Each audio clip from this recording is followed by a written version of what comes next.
thankful. So thankful to see so many of your faces, or if you have your cameras turned off, hello, welcome. We are so happy to have each and every one of you with us.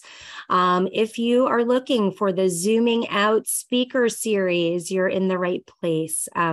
So welcome, welcome, welcome. As you all know, PCA America, we are in full adaptive strategic planning mode. And what that means for us is we're really coming together as an organization, as a community of partners and families and leaders in this network and beyond to really rewrite or write the next chapter of our 50-year-old organization. We are celebrating our 50th anniversary this year. So certainly a really reflective moment for us in our history of what we do to prevent child abuse and neglect, to assure those conditions for health and well-being and thriving. But really this adaptive strategic planning process allows us to be really intentional, really inclusive, really figure out how best to lean in to really have bigger impact and influence through the lens of race equity. For those who have joined for each of our series so far, we've really gotten sort of a big overview on race equity and the importance of being intentional, inclusive, explicit about the structural and social determinants of health and other factors. Certainly the last session, I think, was really powerful on the historical context and how we have to interpret our data within the context that it appears, right? And that not just allowing the data to speak for themselves, as we sometimes like to do in public health and other organizations, can sometimes actually lead to some unintended consequences, and not really understanding that a lot of our policies were really designed to create the inequities and the disparities that we see. But this session, I have to say, is going to be my most favorite, I'm sure, because it's another aspect, another dimension that's so critical in this work, and that is listening with humility to families, to parent leaders, to really integrate that lived expertise that, I mean, everyone around the country is talking about, but we want to be about. How do we listen to our leaders that are on today with us, Takim, Sixto, and Tara? Thank you for being here. And thanks to all of you for being here. Again, we want to be really intentional and inclusive in this process. So we want to hear from you all too, reactions, reflections.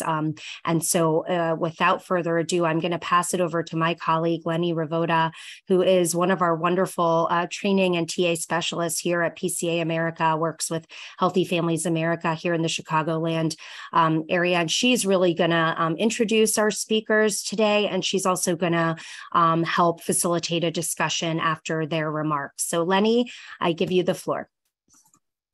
Thank you, Dr. Merrick. Hello, everyone. Thank you so much for joining us. I am Lenny Ravoda, and I am with Healthy Families America at Prevent Child Abuse America, and I'm so excited to be here learning alongside all of you today. And I'm thrilled to be facilitating this very important conversation about family engagement and family leadership. I can't wait to introduce you to our panelists. They are wonderful. But before I do that, I want to share that after our facilitated discussion with our panel, we will have time for audience questions and comments. So I want to encourage you to participate in this discussion by adding your comments and questions to the chat. Kirsten, who's my colleague, will be monitoring the chat to make sure we don't miss any of your contributions. You are our partner in the strategic planning process. And as Dr. Merrick has said before, prevention can only happen in partnership. So thank you so much for joining us today. And now I get to introduce you to our panel. So without further ado, we are joined today by Takim Morgan. Takim is with Foster America, a nonprofit organization seeking to improve the lives of America's most vulnerable children and transform the child welfare system. Tara Ba. Tara is with the National Children's Advocacy Center and their HFA program. And this center is an organization. And this center is an organization that promotes and delivers child abuse prevention and response through service, education, and leadership. And last but certainly not least, Sixto Cancel. He is the founder and CEO of Think of Us, a research and design lab that builds proximity at scale between child welfare lived experts and decision makers to reimagine and rebuild the system. Welcome to the three of you. Thank you so much for sharing your time and expertise with us today. That was a really brief introduction, and I'm going to ask each of you to share a little bit more about yourself and your experience and the work that you do. And so Takeem, how about we start with you? That sounds fantastic, Lenny. Thank you so much. It's a pleasure to be here. I think this work that we're doing is so important. There's so many families, children, young people who are really just thrown into disarray by the current system that we have. You know, I'm here today because I'm a son, I'm a father, I'm a brother, and you know, my family was torn apart when I was just 10 years old. I went through the system, I aged out of the system, and really had to figure out how to pull myself and my family back together and get us back on the, on track. And I'm passionate about creating a different system for future families. A system that encourages families to come and ask for help, encourages families to connect with each other, and a system that ingests the ideas and the feedback from family to create new solutions, the solutions that we need. One of the things that I think about constantly is the fact that parenting, there's no manual on parenting, obviously. We all talk about that, right? Parenting is a challenge that is continually evolving, right? But somehow we have rules and policies that judge parents at a moment in time, and punishes parents at a moment in time, and doesn't take into account the fact that this is an ever evolving experience. And I'm really looking forward to playing a role and creating that new system. I'm very passionate about education because I know that poverty is a thief, and poverty steals the ability for you to learn and for you to change and adapt. And so I really believe that education has the ability to prevent poverty from stealing our time and our energy. And so I'm very focused on using education to bring families the information and knowledge that they need to be able to escape some of the dangers of poverty. Right now, I'm working on a program at Foster America to support people like myself who have lived experience, who want to go into child welfare systems. And so I'm hopeful that the work that we're all doing will lead us into a brighter future. And so I'm thankful to be here. Thank you so much. Thank you for sharing that, Takeem. I'm hopeful too. Tara, how about you share a little bit more about yourself with us? Okay, thank you so much for having me here. And I'm so honored to be a part of this panel. I'm just one of your humble, healthy family workers, but I have been with the National Children's Advocacy Center for 30 years. And I know I don't look that old, but true, it's been 30 years that I've worked with them. And I actually started with Healthy Families back in 1996. I've been working with Healthy Families for 26 of those 30 years. I really enjoy what I do. And my whole professional life has been here. This is what I've done, ever since I've started working. And so right now, in addition to being a family support supervisor with Healthy Families support worker, I am old, but in addition to being a supervisor with the Healthy Families program, I also, we have a program called Case Management, where we have a beautiful campus here in Huntsville. And when people walk in, some don't even know what we do. They just see the campus and it says Child Advocacy Center, and they know that's what they need, an advocate. And so they walk in and tell us their whole life story. And I'm so grateful that now we actually have a position to where I can actually sit down and talk to them instead of saying, well, no, that's not what we do here, move on to the next agency. But we can sit down, talk to them, see what the needs are. And a lot of times we are able to provide the services that they need. But again, we can point them in the right direction. We also have free community parenting classes open to anybody in the community. And those are great. We're doing them through Zoom because transportation is an issue. And this is something that came about during COVID. So I'm real grateful we have the opportunity to do that, because prior to that, people weren't able to always make the classes. So that's kind of a plus for COVID, if you want to put it out there like that.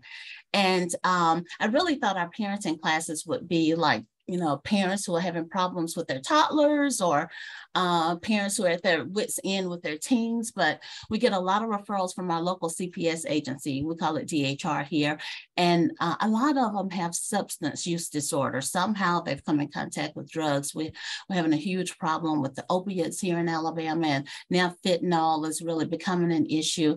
And so because we identified that problem, I also spend 10 hours a week in our intervention department, which is what the Advocacy Center was kind of based on. We started by providing services to children who were sexually abused. And so instead of them having to go through a bunch of different interviews, we put together a multidisciplinary team with law enforcement, social workers, and assistant DA, and the kids come to one place to be interviewed. So for 10 hours a week, I actually work in that department. And when whoever the caregiver is bring a child in to be interviewed, I actually sit and talk with the caregiver. And that's a real interesting job. It's different than what I'm used to doing. Those parents are so raw when they come in. Some don't even know why they're there. Maybe their child was picked up from the school. And then again, we're providing another part of my job in intervention is we're providing support to those children who've been involved in those homes with substance use disorder. So, and you're talking about a challenge to engage families. Imagine somebody telling you you have a problem and you don't think you do. So working with those families that have the substance use disorder and the kids, we provide a care group for their caregivers who work with them. And we also provide kind of resources and information to the substance use person. And so there's so many different components to this job. And I wasn't sure I was going to have enough. We had 10 minutes to talk. So I was like, well, I'm just going to utilize my slow Southern drawl and spread this out for 10 minutes. But I'm really grateful again to be here. So thank you so much. Thank you so much for sharing that, Tara. And it sounds like you have the opportunity to work both on the prevention side with Healthy Families America and the intervention side of early childhood with some of your other work. Thank you so much for the work that you do. Bye, Drapery.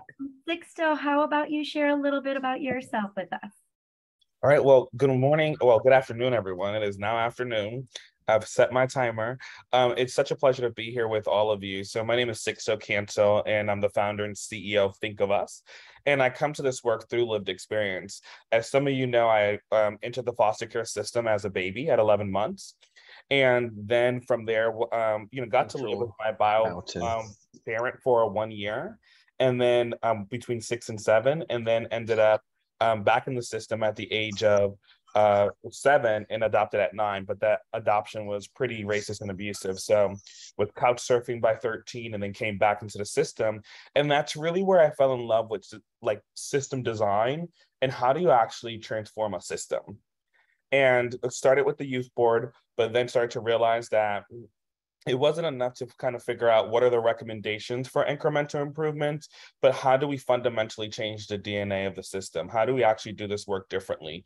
And so launched Think of Us to be able to do that. And so I feel blessed that we get to be a R&D lab, a research and design lab, where we're designing different type of initiatives that are involved in systems reform. And like we get to have the flexibility to try things that are very different and new. And sometimes we have a really, great win, and sometimes we fail and we have really good learning lessons and we figure out how is it that we're able to move forward. And so I kind of wanted to show you all a little bit about what these things are, because I think where we are as a field is that we have come to the point where we know that we need lived expertise as part of what we're doing. But I would say to even go further is that we need lived experience data. And lived experience data to me comes in a variety of different ways. I think the field and the sector, we've learned how to engage folks with lived experience a bit No, we don't do it perfectly, but we've learned how to engage them, and we have an engagement strategy. But how do you actually start to source lived experience data in such a way where you can integrate it into your program design, into your reform initiatives, in such a way that it constitutes evidence? And so I kind of wanted just to show you a couple of things here. Let me shut off my notifications. Hold on one second. And then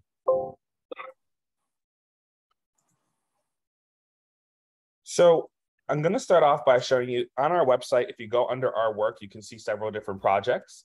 But the thing that I really want to show you here is the beginning part of what we're used to in terms of lived experience data, and that's qualitative research. Like, how do we interview folks? How do we are able to go ahead and source those stories? And so we have our Center for Lived Experience, which one of the pillars is to do research and data.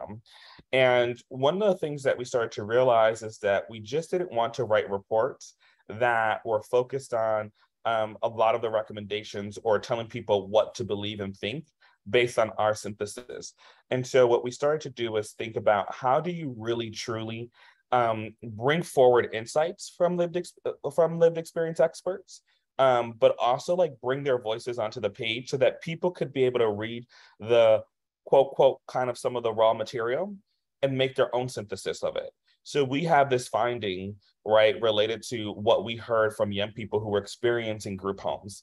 But what we did was, we also said, okay, we have our findings, we have our opinion, but here are the direct quotes from young people. What do you take away from it?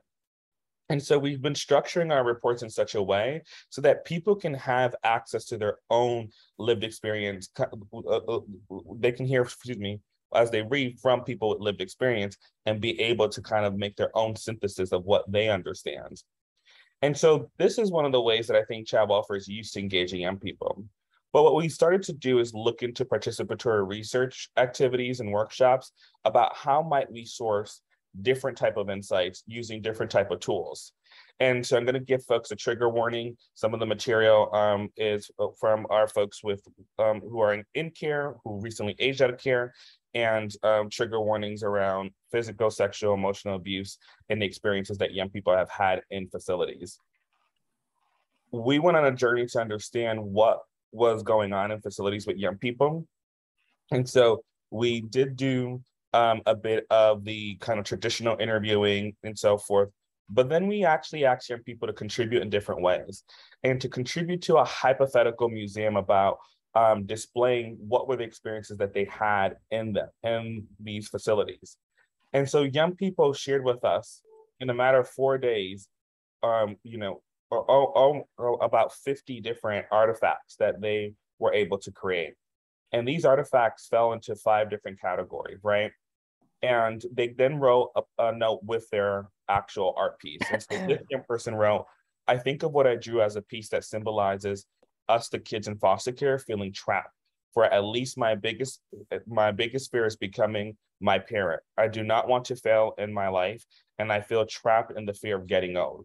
I also think it shows the adults are turned on one another, but there are these children inside of them trying to get out. I do not think youth should be limited just because there is some unforeseen obstacle in the way. Lastly, you see an almost prison-like setting because being in the system can feel like a prison or a life sentence. I think anyone who has not experienced primary care does not know these emotions, but I hope someone can find my meaning within this drawing. And so we use different tactics, from drawings to being able to ask people to write poems, to write songs about their experiences, and then being able to see what were some of those insights and what were some of the points of reform there. We've also been able to engage at the large scale, where we've been able to see, get 27,000 young people to be able to respond to some of our application processes. And in that, being able to understand what were some of the things that young people needed. And so this is lived experience data at scale, being able to really understand what are the needs, what are we witnessing, what are some of the things that are coming directly from young people, and then how can this be used to really inform different types of initiatives. And so it's so critical that as we do this work, we start thinking about how do you collect enough evidence from lived experience experts to constitute a jurisdictional, plan, to constitute a statewide initiative, and being able to source that. And it's not just the numbers, it's about the selection. It's about how that academic process of how you're sampling folks to be able to go ahead and build data and evidence for it. And then the last thing I'll say about lived experience data is that it's not just about who we engage externally, but it's also about who we engage internally. And so at our organization, about 42% of folks have lived experience. And so we've built in these feedback loops throughout. And so we use a tool called 15-5. And every week there's a series of questions and a score that every staff person here will give. And this gives us indication of like what's going on. We can see when someone's at a low. Individually, I aggregated it so that we don't so I don't show anyone's personal one here, but we can be able to see those particular things. We ask questions related to not just the well-being, but from what folks need as they're doing their work, right? So there were times where folks are like, yep, I have what I need to manage. I don't have what I need to manage. I have time. I'm feeling great about the work we're going in the direction, but now we actually like ran into like, oh, wow, we see a lot of our frontline staff doing resource navigation, having a very tough moment as gas prices were going up. We saw the stress on the frontline staff to be able to see that. And so being able to collect lived experience data from all of these different points of view, along with feedback from even your folks internally, allows us to really be thinking through how do we take the next step in this very data-driven way. I know that was very fast. I try to cram it all in, but I will put some links in the chat. Thank you, Sixto. Yes, please put links in the chat for any of the information that you'd like to share. I think, first of all, thank you for sharing that. That was really powerful. And I'm really impressed by how you're collecting lived experience data in a way that is broad in terms of how people can share their lived experience and thinking about like multiple intelligences and how they can contribute to that. And also how those reviewing that data and synthesizing that data receive that data in multiple ways. And so it's making me think about really broadening the scope and how we look at lived experience and turn that into data. And you have these beautiful charts and data that can be used to inform this work. That is really powerful. Thank you so much for sharing that. Well, thank you all so much for sharing a little bit more about yourselves. I am honored to be facilitating this conversation with you and to have the opportunity to learn from you. We do have a few questions for you. So how about we just jump into our first question? Before I share this question, I want to just share that in our first Zooming Out session, Dr. Kennedy talked about the importance of building a shared vocabulary so that we can make sure that what we are sharing is what others are hearing.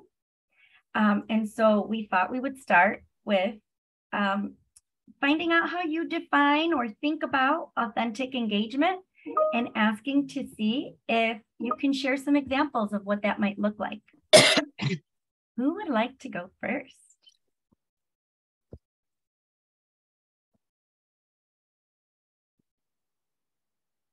I'll go. I think when I think about authentic engagement, I think it's engagement that you don't control. It's engagement that makes you uncomfortable because you're going to put out energy and ideas, but you don't know what you're going to get back. And I think that it's engagement where the result of the engagement is left to negotiation between the two parties and is not predetermined. Mm-hmm. I think that that's authentic engagement. Okay. One of the things go ahead. Go ahead. No, go ahead, sis. No, I'm gonna let you go first. Well, again, I've been in this field for a while, and so and there's a lot of phrases that come along, a lot of catchphrases, and so when I first heard authentic engagement, I Googled it. And so according to Google, it is the act of intentionally, well, there are several definitions out there, but there was one that said that the act of intentionally pursuing an authentic connection with another person. And I chose to go with that one. I thought that was sweet and kind, and I liked the way it went. And there was some other information about to attract, captivate, and involve someone's attention or interest.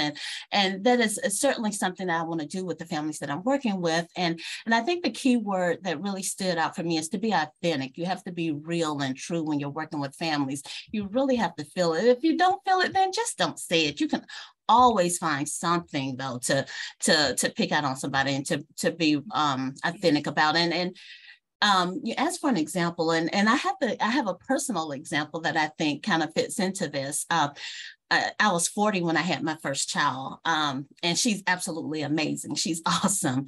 And I went to, so when I started looking at daycares, again, by the time I had her, I've been working with healthy families for about 16 years. So I knew all the things that could go wrong, and I knew all the things to look for.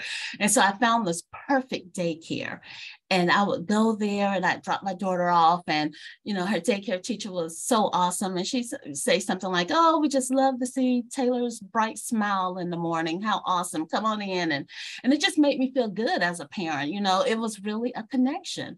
And she went to the next class when she was a little bit older, and that teacher was still the same way, just, you know, "Oh, come on in," with that sweet smile of those bright eyes. And it really, again, made me feel good as a parent.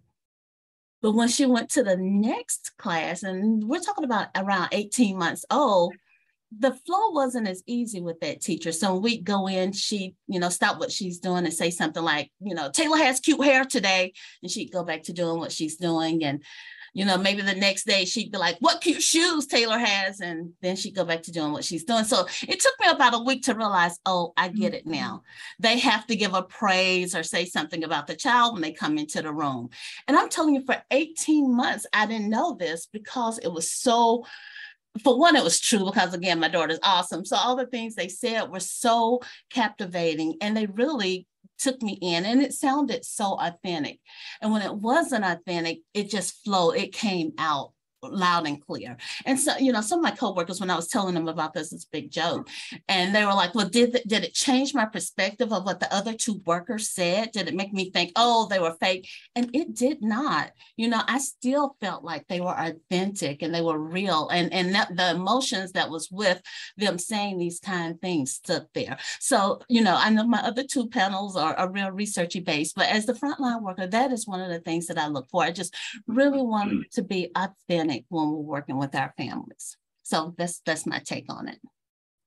Thank you, Tara. That is a great example. And it sounds like the difference between those two teachers was their authenticity, but also that when they were authentic, you experienced it as personal. And it sounds like that is something that was really important in making that difference. Thank you for sharing that. So I'm tempted to share, you know, a like example of like when we've gotten it right, but I feel like that's just not as helpful. And so I'll take the liberty to share when we've gotten it wrong or when we had to do some improvements. The first thing I'll name is the struggle between, you know, authentic engagement, integration, and then actually like what I would say like participatory projects, where you're leading with when projects are structured to be youth-led, or is it structured to be youth and adult partnership? And so there's a tension in all of that. And I think authentic engagement looks different within the different frameworks. And I think sometimes we're set up to have the conversation of which one do you choose? And I actually am the type of I take the notion that you need different tools at different times to be able to solve different problems. And so that's just kind of how I approach in the world and how I think about when we're setting up a project. Is this a youth-led project? Is it a youth and adult partnership project? And it's because sometimes we need that 360-degree view to understand a problem differently, to do some co-solutioning. But and so I'll name that authentic engagement looks different within the different frameworks. And I think sometimes as a field, we set them up against each other, which I think is not actually helpful. But that's another panel. But for the one example I'll share is that we were doing a particular project in a state where we were helping them envision what a new department would look like working with young people, right? And so we did this 18-month process. I mean, we did all the things that we need to do, like text young people the day of, be able to like set up the interview, compensate them well for their time, have a referral line, because as you know, when we're engaging with real folks on the ground, there's things that come up. And so we didn't want to just extract information. We wanted to support in that. And so that part of the process went very well. And then we recruited some champions who were in a different part of their lives, who had lived experience, to be able to communicate and represent on behalf of the folks who, you know, were in some of the more tougher parts. And so then we went on and we did about 7 presentations. And this took about a good 6-9 months. And it was a very powerful presentation. People are feeling very moved. There's momentum being built.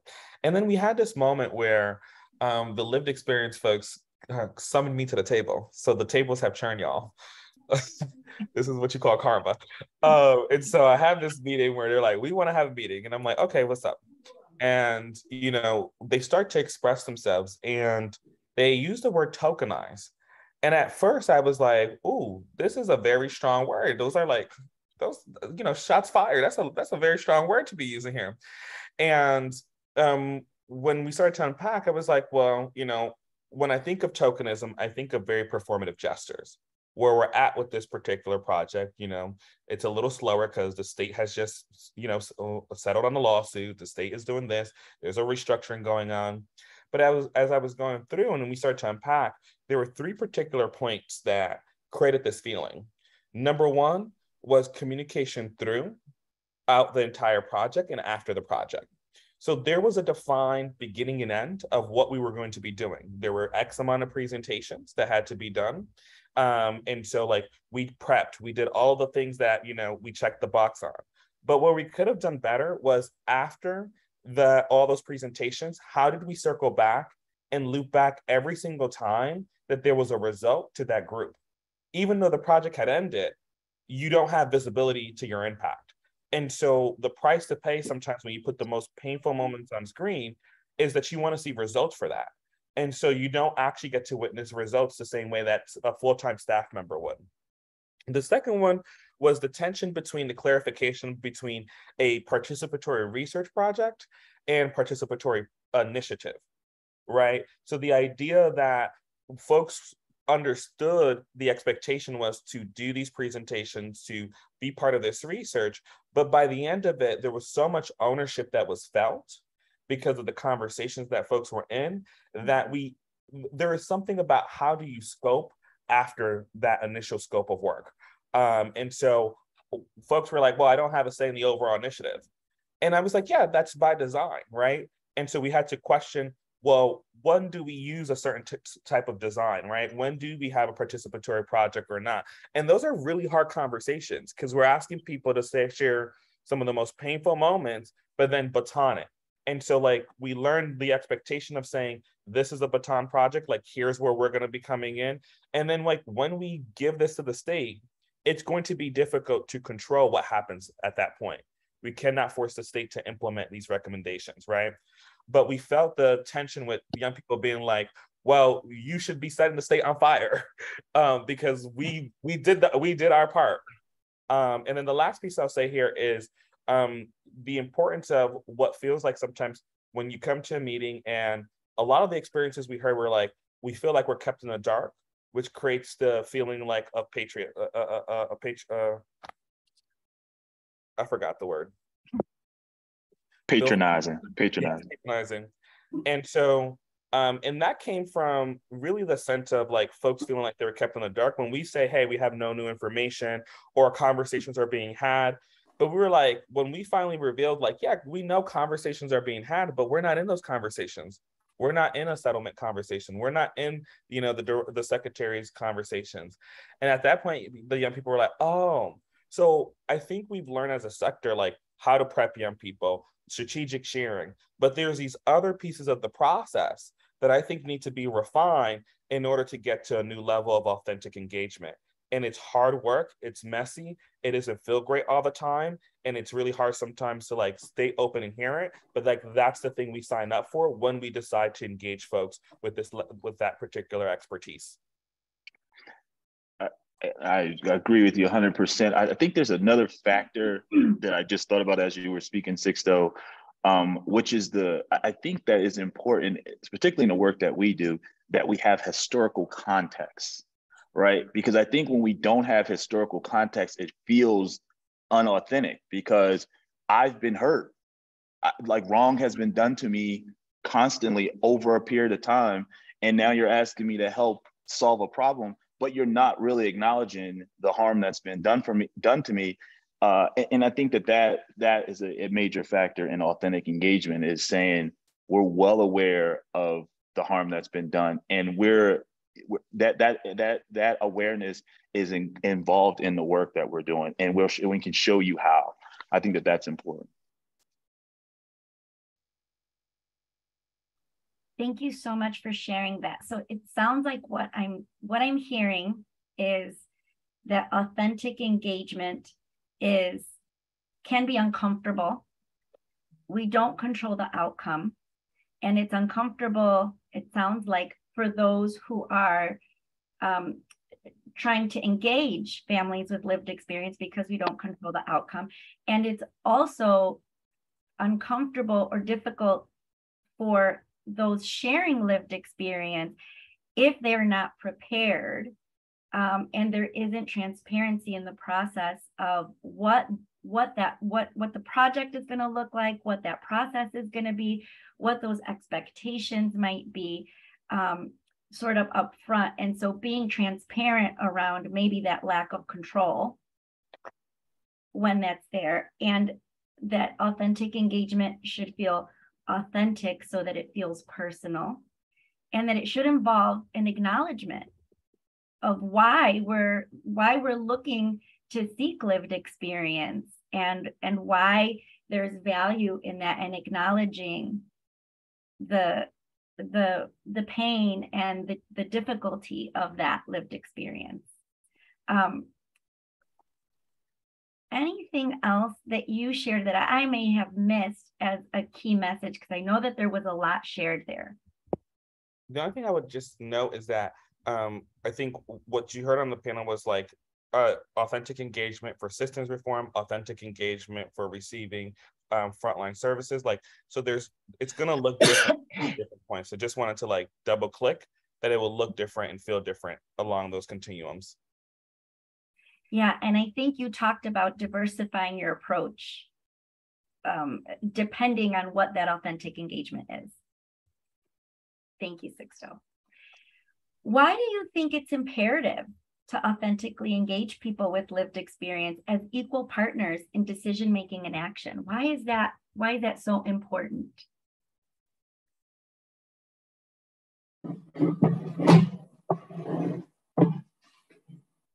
I mean, we can't be effective problem solvers without understanding the nuance of a problem, is what Bryan Stevenson says. And I wholeheartedly believe. I feel like for a long time as a sector, have been solving to particular problems. Before the 2000s, it was about safety, risk mitigation. And now we understood, like, wait, we have to actually solve to the issue of family, of the issue of well-being. And now we have this new movement that I look at the movement around 2015 is really around, and on, it's been about like, how do we have a well-being system? How do we keep families together? How do we place kin? And so I think for us, it's like the nuance of understanding a problem exists in people's experiences. And then how do you lift those up to understand what's the collective common experience that people are having within that nuance? I think the other piece of this, the imperative component, is that if you want to solve the problem, you probably got to get really close to it, right? Like a lot of times we try to solve a problem from a distance, and I think that's the imperative component, is actually, as Sixto was saying, if you want to understand the nuance and just even the problem itself, like how you're articulating the problem, what are the dynamics of this problem, you got to get closer down into it. An example from my own personal life. you know, when we were removed from my mom's home, the state, all they knew is they received a report. Now, what they didn't understand is that there was already infighting within the family that had a history to it, right? So they're like, oh, we got a report. This is definitely sounds like a case of neglect. Let's go and do something about this. But there's more to that story, to this problem that they think they're trying to solve.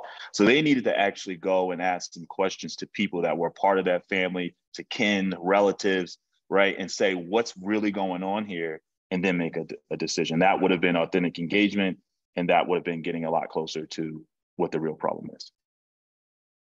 And of course, I agree with what the guy said. I just don't think you can be helpful without having a full understanding of, like Takeem said earlier, the history and the past that you're dealing with. When we work in our clinical department, I talked about families coming in raw and open, and they all may be there for the same reason, but they certainly have different past. And that's why we sit down and talk to them and ask them, you know, what's going on? What is it you want to share? Sometimes it's not just going by my checklist, but I want to know, what is it that you want to share? And you'll be surprised at what people will tell you just by asking that simple question.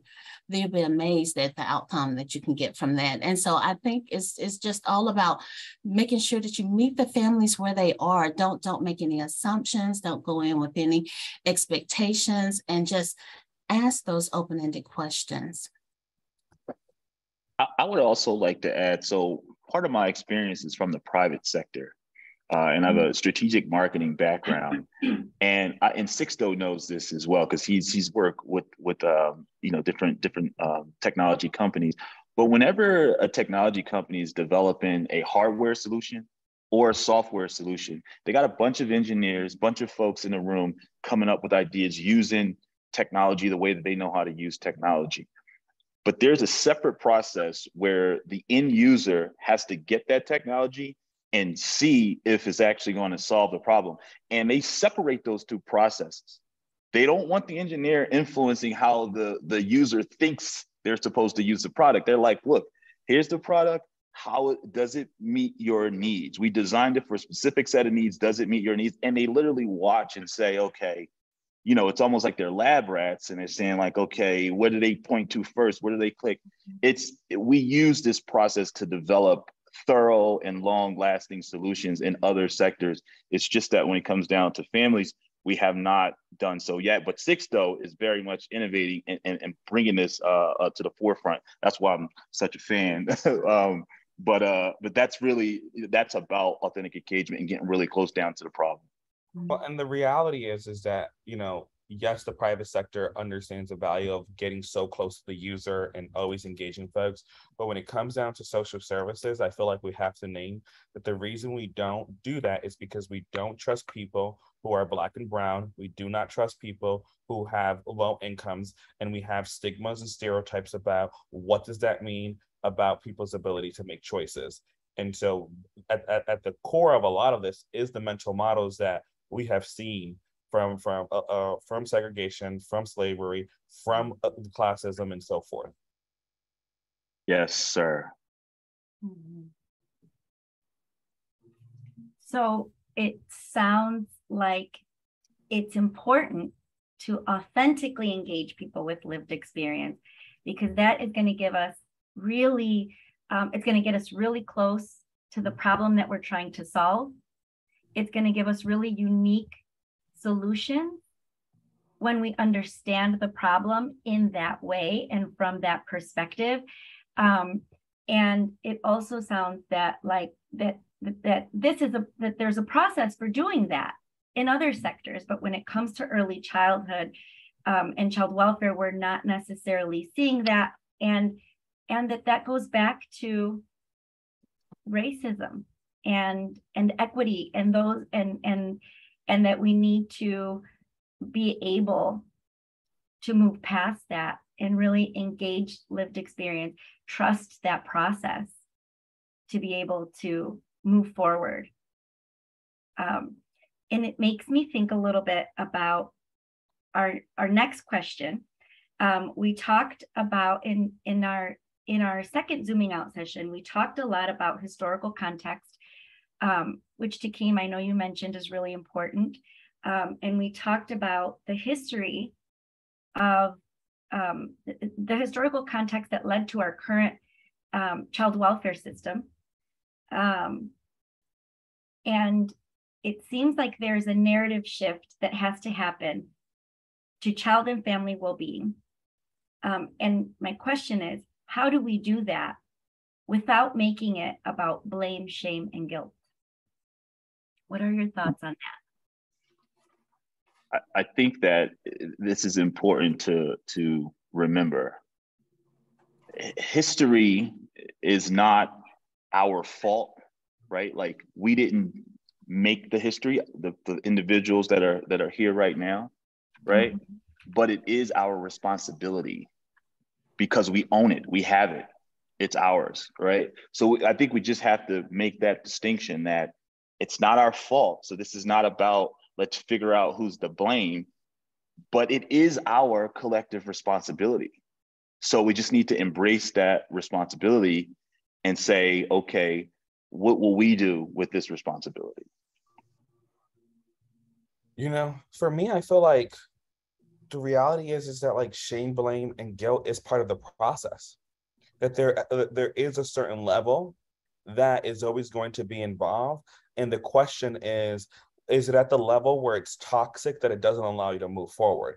But when there's been such an injustice that's been done, such an unjust control over your life, right? Something that feels so hard as an injury, it's so hard not to be like, let me try to improve this, but yet let me not be like, the system did this to me. You know, when I think about the fact that, 3 years ago, I walked into the park for a family reunion, and I get to this, meeting my father's side for the first time. And I find out that I have 4 uncles and aunts who are foster adoptive parents, and they have adopted out of the system.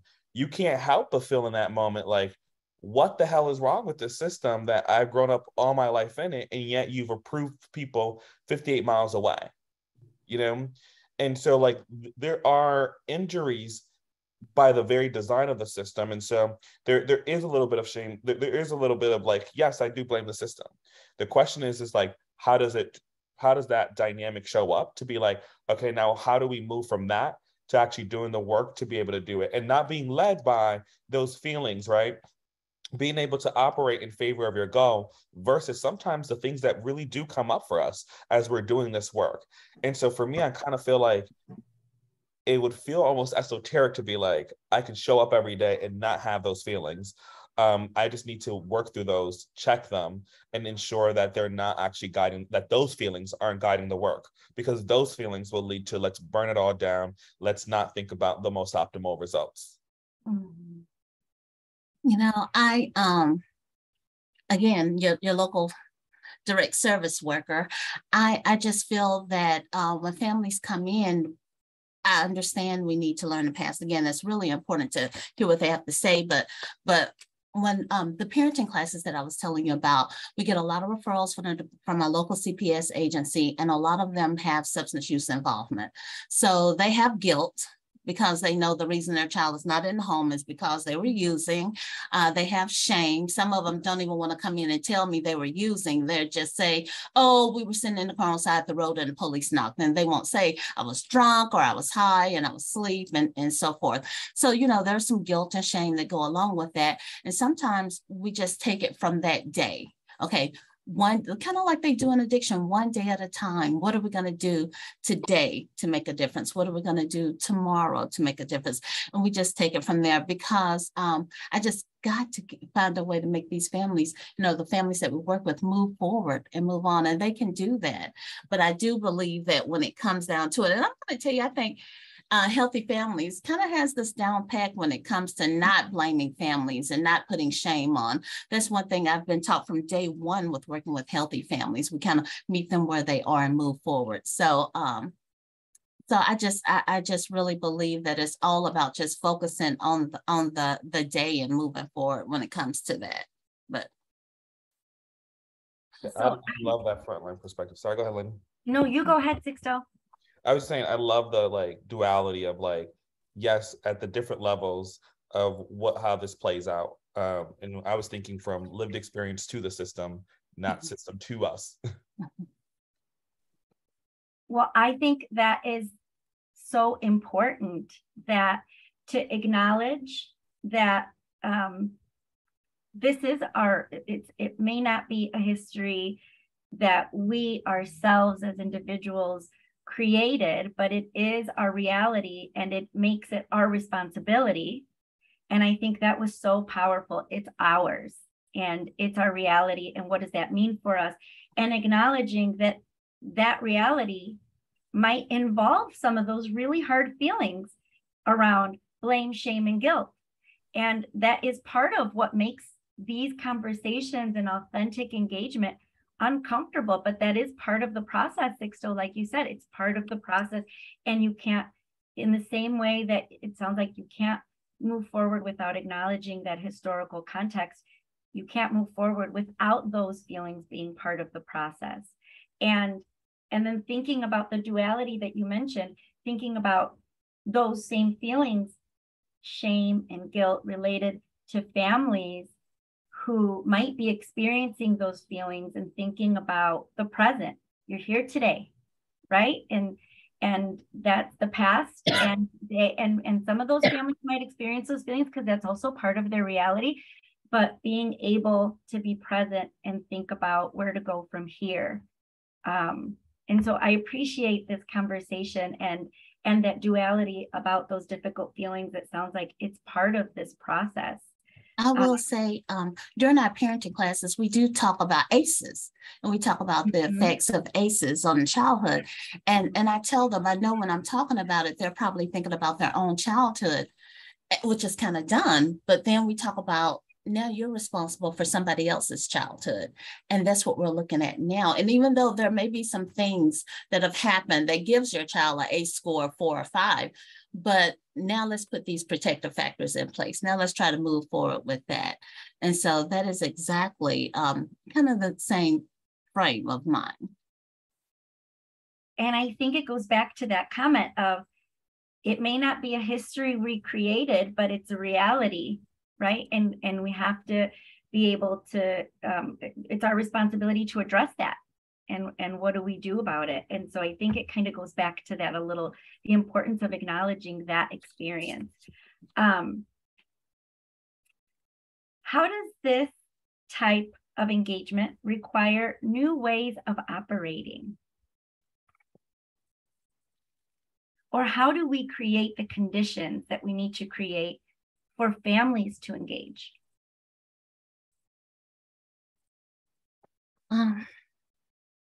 Wow. So I recently went to a training on motivative interviewing. I went through the motivative interviewing training. And one of the key points that kind of stood out for me was they said, roll with resistance. When your family has resistance, just kind of roll with it and move forward with it. And that was one of the things that I've not done in the past. We've not done. We kind of focus on some of the issues, especially in our intervention department where they're coming in because there's something strong happening. But I think that was a really powerful phrase we have when we're working with families. You may get some pushback and there may be some things that happen, but we need to find a way to roll with the resistance and still move forward. Does that make sense at all? That's sales 101. Yes, Go with the first note. Okay. You roll with it. That's right. it. Okay. Keep going. Keep moving. That's the start of the conversation. That's all right. it. We got a little resistance. That's all right. We can work with that. I hear what you're saying. That's it. You know, one of the things I think is, like, in order to work differently, I feel like there's just this exercise to root ourselves in where you're just thinking about truly the experience. It is so easy to do this work and be thinking about, what is the workload I have? What do I have to accomplish? And in times where things are stressful, those are the times where we make the missteps when we're working with people in the midst of their pain, because we're moving so fast, we're not acknowledging, we're not present. And that's where we have, you know, the real risk of injury, because every single one of these touch points, and I'm talking from like a systems change perspective, when we're involving folks in it, it could be so empowering, so healing, but could also remind you about the injustice. And so how these experiences are set up have real thought to it. And so that's why when we're like engaging folks, we're like ensuring like, hey, we're sending money for food on top of money for the task at hand. We're explaining the money. Hey, this is what the market rate for a writer is. You have lived experience and you have the skill set of writing. So here's how we've adjusted for that, et cetera. Like being able to be so concrete, allowing that process so that folks can understand, okay, why is this being done? And I think when we think about our own painful moments and just think about how we want to be treated and letting folks know about that, being engaged in that, it gives us a base to be able to work off of. Absolutely. And I think it's also very important to have the infrastructure for healing, right? Like what are some of good, better, and best options for making sure that healing can happen? So mental health, your exercise, your nutrition, making sure that those things are in place. As Sixto was saying, the money for the food, that may be a part of the healing. That make sure you're eating, make sure that you're eating healthy, eating in a way that's feeding your brain and feeding your emotions. I think that that's very, very much got to be a part of how we design going forward, that we're not saying, oh, did we harm you? How do we figure out how to heal you? But that our process has healing built into it, that has healing infrastructure built into it.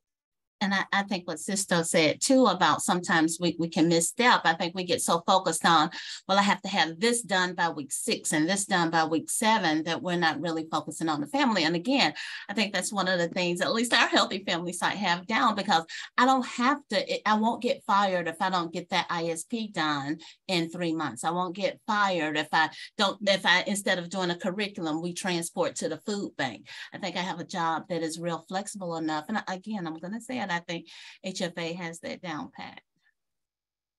I so appreciate you sharing that about HFA, Tara. I was a home visitor for a long time, and so I have a lot of, I believe strongly in the HFA model, and I think you're touching on the strength-based approach and the approach of really meeting families where they're at, where there is this balance of here's all the things I need to do in this time frame, but also being able to have flexibility to meet families' needs. And I think rolling with the resistance is key, and being able, and I think approaching it knowing that there may be some resistance, right?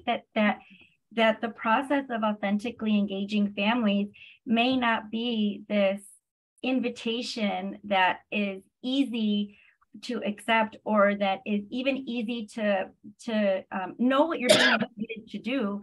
And so being able to roll with the process and roll with the resistance and know that, and I appreciate what you said too, Sixto, about concrete supports and being able to explain that and being able to meet families where they're at in that way. And that there's an infrastructure for healing in that process, that the process is a healing process for families who are invited to participate. I think that is really powerful, and it sounds like a very holistic approach to authentic engagement. I appreciate you sharing that so much. And a related question, how do we intentionally operationalize family engagement in decision-making of a national organization like Prevent Child Abuse America? Oh, Sixto, I see you saying something, but I can't hear you. Sorry, I was talking to myself. Processing. Okay, sorry. I was repeating the question to myself. I mean, the first thing that came to me was one of the things that we did was we had a group of lived experience experts go through 30 days of tracking every single one of their interactions with the organization, and like how they were feeling and like what was that interaction. And then we took all these different diaries and then we compared to them. And then from there, we were able to see, okay, where are the touch points that we actually have to reform? What about that particular touch point can we do differently?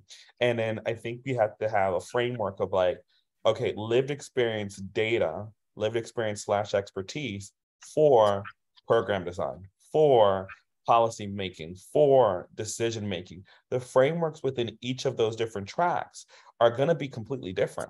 the group of folks who are going to say, I want to be thinking about improving my frontline communication and interaction with someone, will have different insights, and it's a different set of activities than the folks that you're engaging for, lived experience data for, determining a new initiative, for example, and like what it's going to require. So I would think about like one, establishing like where are the big pieces of buckets where we want to integrate lived experience data as part of the process. And the key place to know is like, if you're using data for other things, like other data sources in a particular place, then where's your lived experience data? And sometimes that is an actual person being present, but sometimes that's actually sourcing, a lot of people's opinions, thoughts, needs. There's different ways to integrate that data. I will offer something I learned in management and business school. My professor said, what gets rewarded gets done. And so I think for organizations like PCA America and other organizations, you got to make sure you have a reward structure in place for this if you want it to happen. And I think, in addition to what Sixto has said, Sixto's talking real operations, but I think at a fundamental level, that reward structure has to be in place, that we want to operationalize, family engagement in our decision-making process. Can you share a little bit more what you mean by reward structure? Yeah, so if it's a position of leadership, if it's a budget, if it's a authority, veto power on initiatives that don't include this, right? Teeth, if this is important. And I think you can think about like just other operational dynamics and how you're going to have a trigger in place that says, if this doesn't get done, we have a problem, right? Like whether it's a budgeting process or, we can't move forward without certain things. If engaging with families this way is important, then you have to build that into the process as well. Yeah, so engaging lived expertise is really engaging experts on the issues that we're looking to discuss and the problems that we're looking to solve and the things we're looking to change. And so it's going to require some real intention, a reward structure that can involve a position of leadership power. I really like that it can involve power in the process. And I heard also Sixto talk about diversifying and tailoring the approach, depending on what our intended outcome is, or what the project is and what we're looking to accomplish. And so being able to tailor our process.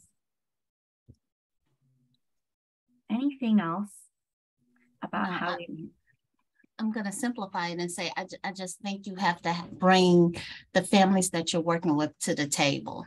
I think it's really hard to sit in a big office and make decisions about people who you've never worked with and never met. There have been many of times things have happened where I thought, who decided? I mean, it was like where a button is put in a car. I'm like, clearly these people didn't drive this car. It's just, you just have to bring the people that you're working with to the table so you can know what it is that they need. Because I think that's why so many things sometimes change, because you realize, oh, we didn't think about that. And that's because you didn't ask the right people the right question.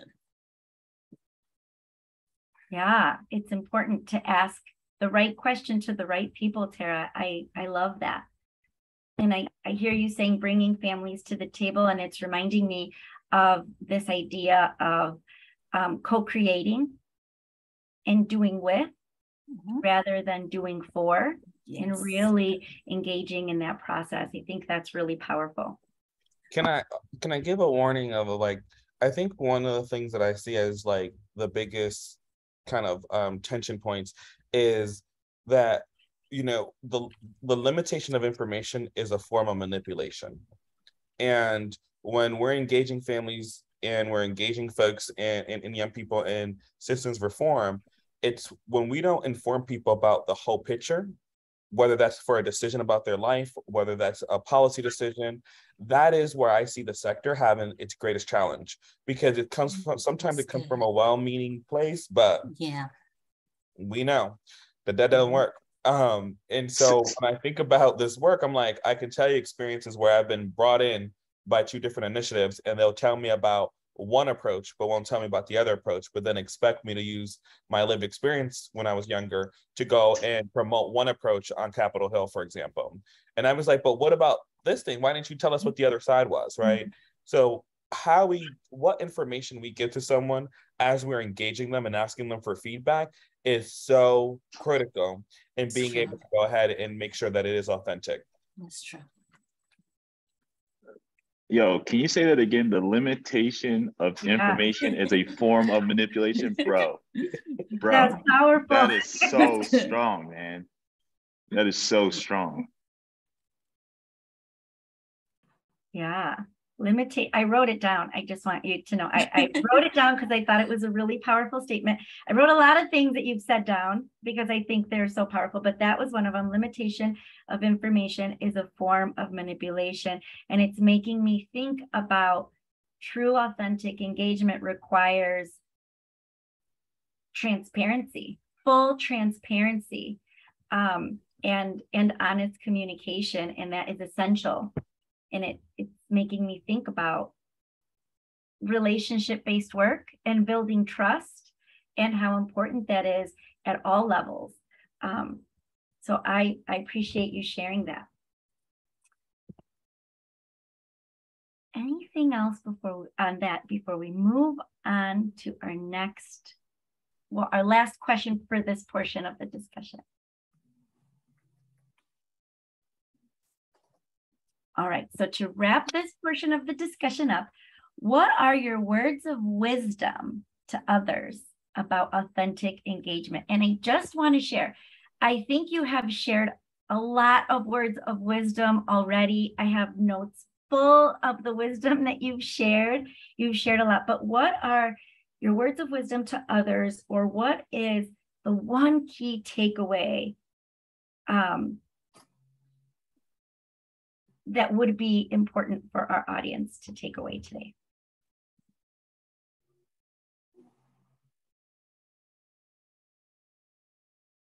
Well, since nobody else is saying anything, I just think it's really, really, really important that you know yourself. We all come with our own biases. We all come with our own experiences, and you have to know yourself and know where they come into play. And I promise you, they do come into play with the families that you work with. If there's a challenging, characteristic that's a challenge that's hard for you to work with, then you have to know this and you have to be aware of it when you're working with families. And I think for me, the biggest thing would be to know yourself. Always be willing to self-regulate when things come up when you're working with families, and just be able to step back. Even if you're in the middle of an interview and you're in the middle of engaging with the family, have the ability, practice this on your own so you'll know that you have the ability to kind of self-regulate and get yourself in, because at this point, it's really about the families. Mm-hmm. My words of wisdom is a question. How do we create solutions, and how do we build a system that families want to be involved in? I think that's a frame that I would encourage us to think from. What would it take? What innovation, what approach, what staff do we need where families will say, I've got an issue, I need, I would like some help, or I heard from someone else that you helped and they were really well off, and I need that help as well. I think that would be an encouraging paradigm shift when we have such a service. When we think about, great technology or great organizations, they don't have to beg people to come and purchase from them or buy from them or frequent them. People are like, I heard about you, you got what I need, how do I get involved? So that's what I'd say. I think for me, it's like, as I think about system change, as I think about program design, and I think about lived experience being integrated into that, how you use lived experience data, I would say that the work is heavy, and the acknowledgement of that the work is heavy. You cannot change what has happened in the past to someone. And then once you witness, if you're doing this work well, you will be front and center of feeling what that injustice was, right? And how that, what were the gaps there? And then we also can't control what happens next in the future. And so it's hard work to always be iterating and saying like, look, the commitment is that we're in this, but it's not in it from a savior complex. It's not in it from a, like, we can help you complex. It's in it in true partnership to be like, we're going to redesign that process based on that feedback. We're going to go ahead and say, okay, how do we turn left here or right here? Because we now have heard from enough folks. We have really understood the nuance of how we should be showing up and what are those trade-offs. So I think for me, it's like the acknowledgement that it will be heavy and it won't always feel great. And the acknowledgement of like, there is a constant iteration and commitment that needs to occur. This is not a process that's just set in place. You will figure one thing out and then bam, you get hit with the next thing. So that's what I would leave you with. Thank you so much for sharing that, your key takeaways, and also for all of your thoughtful answers to our questions. I have seen some comments and questions in the chat that I want to be sure to share with you. Kirsten did monitor that for us and share them with me. So I want to start by just sharing some comments. Thank you to everyone who participated in the discussion and contributed. So first, and this comment is from Melissa, Dr. Merrick. So being proactive, explicit, and transparent about processes and even limitations can be authentic. That is one of the comments. And Jennifer's comment is, and how do we move beyond the current narrative that it's those bad parents and blaming parents and caregivers for their situations? And I think that was related to the question about changing the narrative. And so I wanted to share those comments with you. And I do have some questions for you too. Have you seen specific examples of authentic engagement at the national level that you think are innovative and work well? That question's from Jennifer.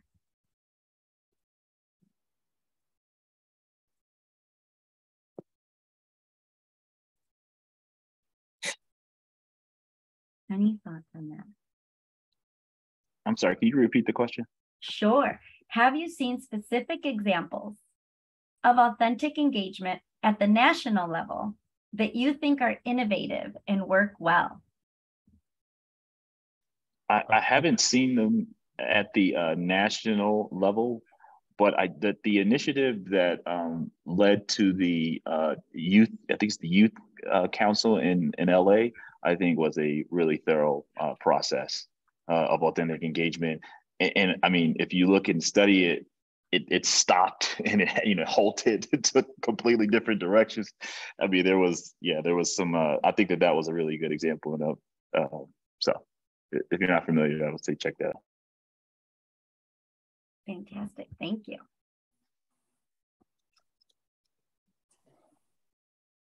I'll ask another question, but we can, if you do think of another example, feel free to share and go back to that one. Susan Dreyfus shares, I would like to hear more about the example of how technology companies engage consumers to truly understand the problem, separating design phase, but then going back to consumers to test if what they designed will fix the problem. How do we bring this into our work and into legislative policy? It's a great question.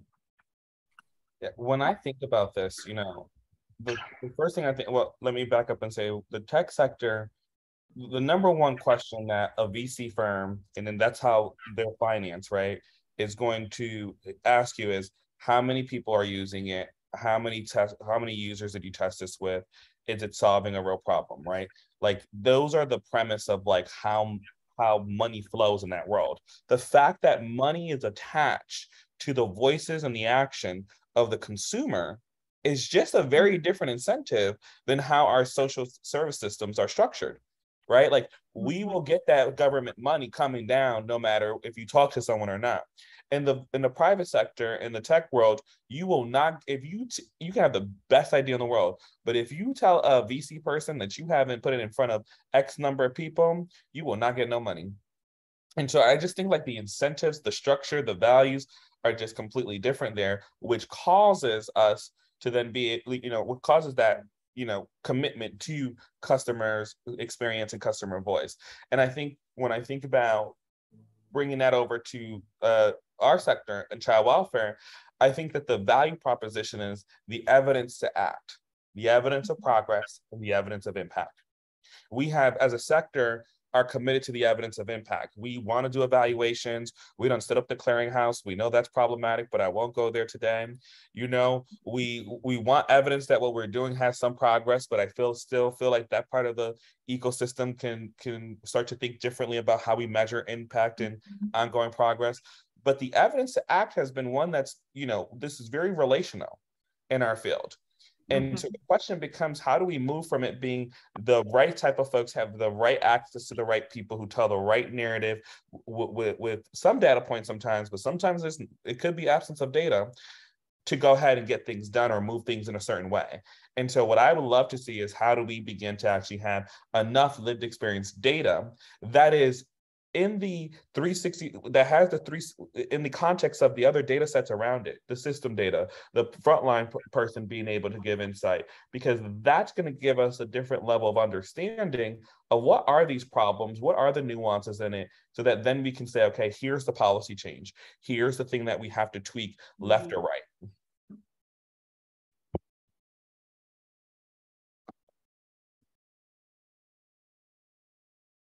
Got it. Thank you, Sixto.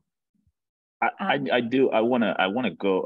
I meant to say this a second ago, but I do have to go back and acknowledge when we talk about national models and examples of authentic engagement. Sixto's, think of us as an example. I mean, Sixto just explained to us that he has 46% of his staff are people with lived experience. They're running operations, right? They're hired. They work for the company. That is an example. So I think we should definitely hold that up. And, and I think we should look to create more institutions that function that way and that operate that way. That's a good idea.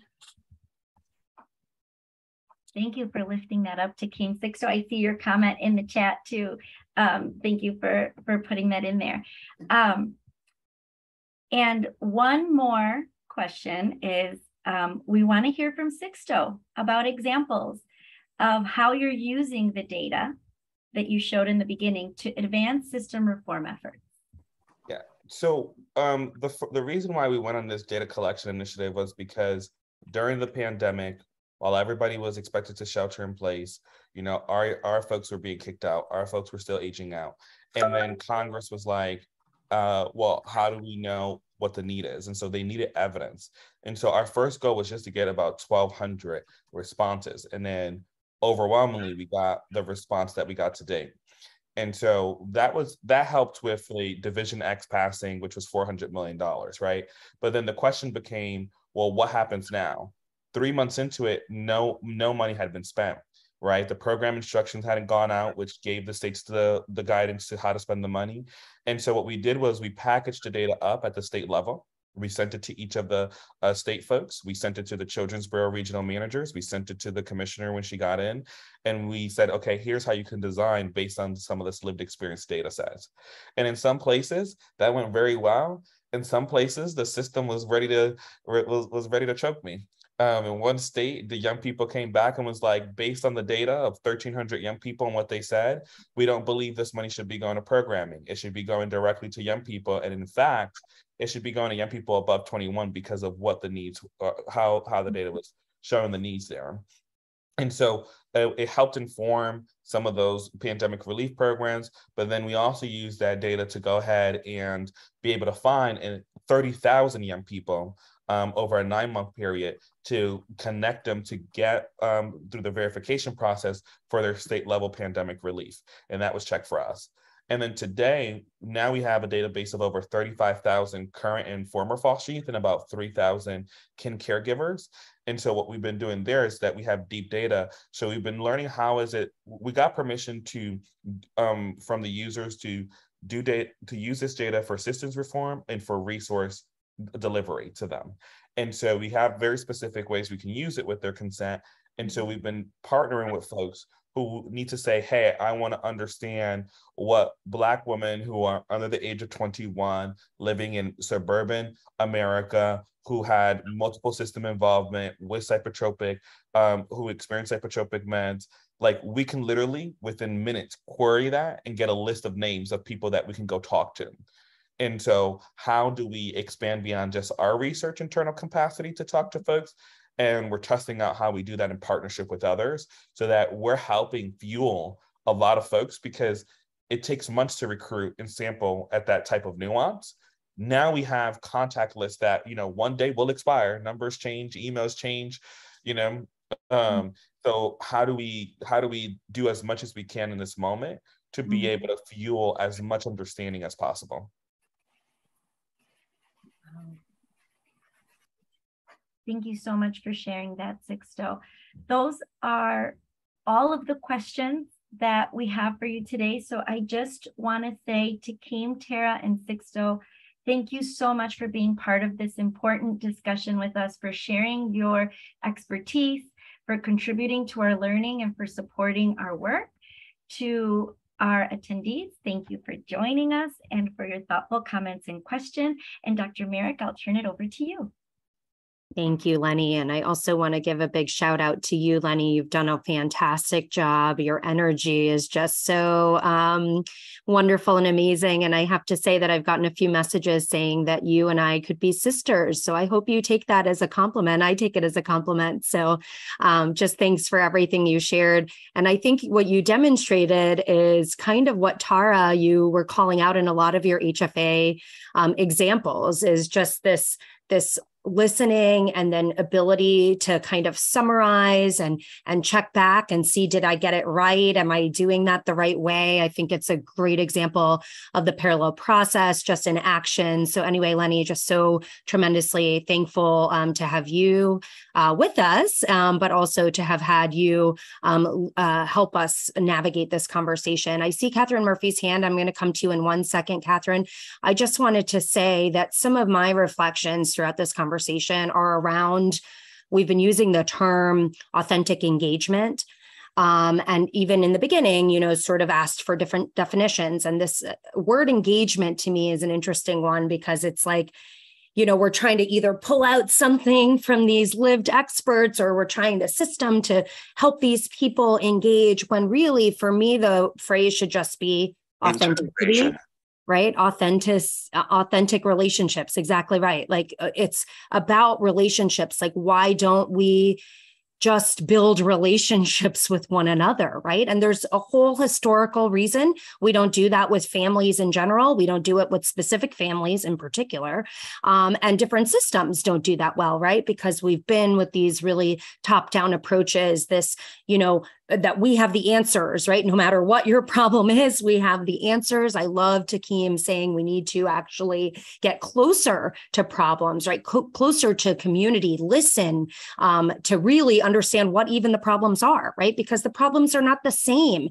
And just because people, this is another thing, and I'd be interested in the panelists' comments here too, maybe in part 2 of this, but, we talk about lived expertise as if it's one thing also, right? When of course it's not. And Sixto has shown us, like, depending on the feedback, people will resonate with different aspects. And that's why sort of this infrastructure for healing, but also the way that we use lived expertise and family voice needs to change depending on what part of the organization or what part of the mission or what part of the, whatever is. So I just think it's not a one size fits all. It's really that prevention can only happen in partnership. But what we're trying to elevate here is that prevention can only happen in partnership, but it has to include people that have different experiences, and that people, I think it was, your name was Lisa in the chat. I just was loving everything you were saying in there. But one of the things you said is that Families are the experts on their own lives, right? Communities are the experts on their own communities and spaces. They know the challenges, but they also know the tremendous assets and value and opportunity that exists around them and for them. So I just want to say that I'm so thankful to Sixto, Takim, and Tara for being with us, but really for the way they show up in all of these settings, whether it's in direct service, whether it's at the systems level, whether it's, really in the different spaces. And I would just say also a thank you to each and every one of us that are on this, because you are in different spaces too, right? You may not see yourselves as having the expertise that our panelists had, but you have other kinds of expertise. And we all have authentic relationships. We all have spheres of influence. I would encourage all of us to think about the power that exists every day in your own lives to really transform, again,